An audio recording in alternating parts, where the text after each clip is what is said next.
Welcome to Quick Start number 1, How Your Voice Works. A quick overview to this session. The voice is an instrument that uses the whole body. It's not just up in your mouth and it's not just in your throat. It's really a combination of many systems throughout your entire body. Understanding your voice will help you to improve each part of your singing without confusing and mixing up different parts and their functions. For example, a beginner who doesn't know what they're doing might try to increase their breath support by tightening their ab muscles without knowing that they aren't getting enough air because their core muscles aren't relaxed enough during inhalation. You see, tightening up your ab muscles in order to push the air out can actually cause a restriction when you're pulling air in. So without knowing the systems of the voice and how it works, you might be doing the wrong things. The voice combines many systems to produce a sound. With this knowledge, you can begin to isolate each part of the voice in order to improve its function. And we're going to be going over the parts of the voice in this video. After going over the parts of the voice, we're going to build up your voice one part at a time.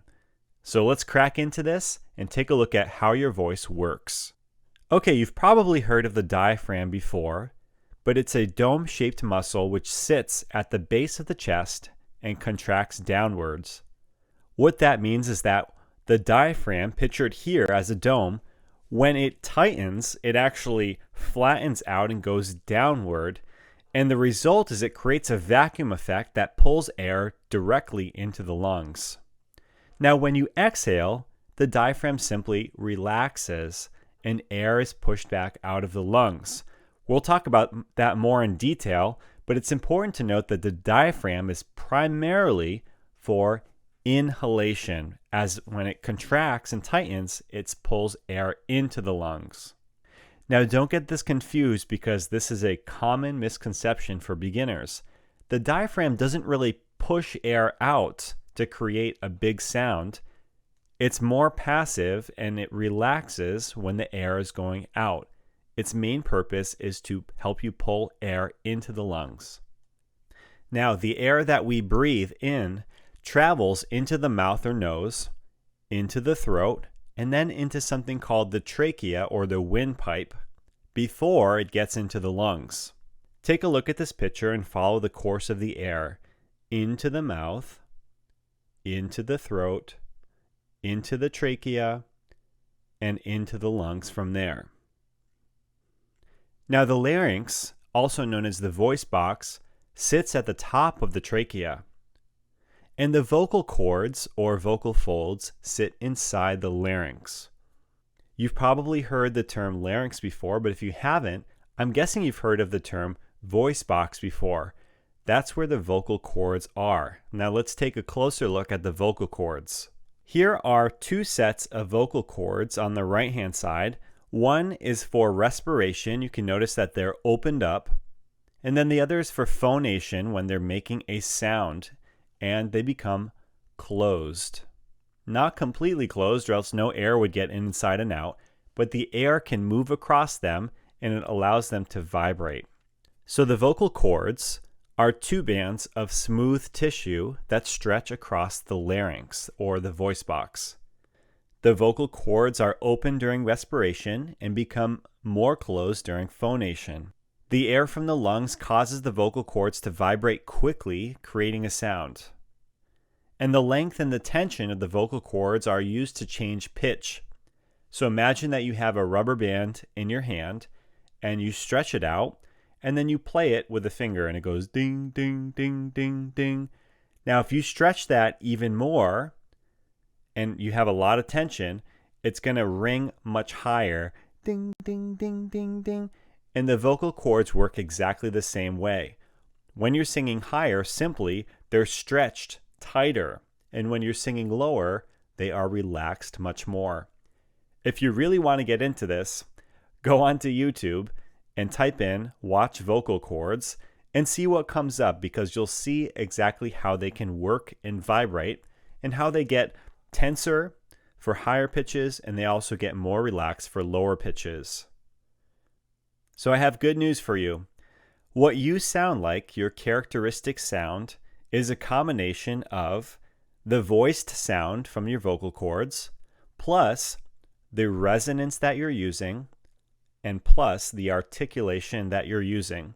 Which means that if you learn how to change the resonance and change the articulation, your sound can be enhanced. You can actually improve the qualities of your voice simply by learning about resonance and articulation. So let's talk about resonance and articulation. Okay, resonance. The sound that your vocal cords make is changed by the open spaces in your body that allow sound to resonate. Now, these could include the chest, the throat, the oral cavity, which is the mouth, the nasal passage, and sinuses are all used to change the resonating sound. What we can learn to do is open up some of these resonating spaces, for instance, opening up the soft palate, which you can see in this picture, and we can create a larger box or a larger area for our sound to resonate in. In addition, sometimes you have that really nasal sound when you hear someone singing. That's because the resonant space they're using is up in the nasal cavity, and they're just using a lot of that nasal kind of sound. So the sound is resonating up in the nasal area. We can start to take some of that out, or we can add some of that, and we can really manipulate our sound by using techniques of resonance. So that'll be a whole section in this program. The articulators, the lips, tongue, teeth, jaw, and palate modify the voice sound as well. These articulators produce recognizable words and sounds. Using the articulators, we can make sounds like t, b, d, g, p, ch, sh. All of those things use our articulators. So again, by combining resonance and articulators with the sound that your vocal cords are making, that's how you get your characteristic sound. Now think about this one last thing. If you take a look at the average opera singer, chances are they're going to have quite a bit of resonant space within their body, and they're going to know really how to use it.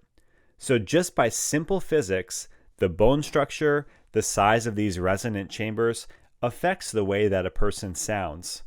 In addition, you can learn how to use your resonant spaces more efficiently and your articulators as well to get a better sound. And that's what we're going to be doing with this program. We're going to be enhancing your sound by manipulating some of the resonating spaces and the articulators as well.